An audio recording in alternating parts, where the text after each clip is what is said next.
يتطيب منا راح يكون جند من جنود الله، وحاجة رجال وحصيل فيها جنود جميل. أما رميتنا رميت ولكن الله.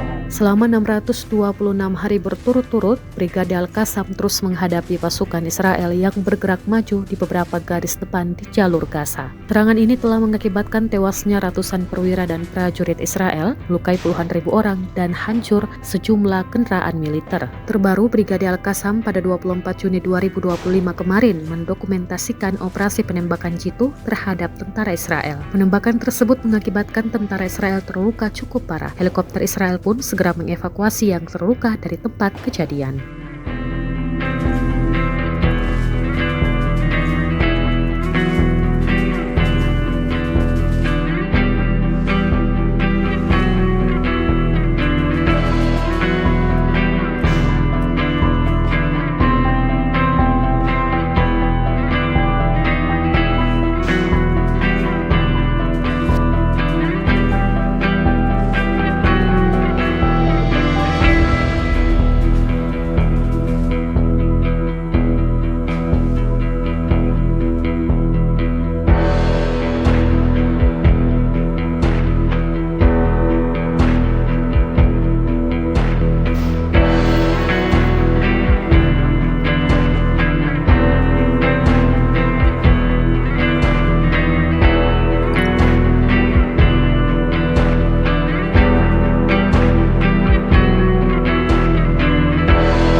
Download Tribun X sekarang, menghadirkan lokal menjadi Indonesia.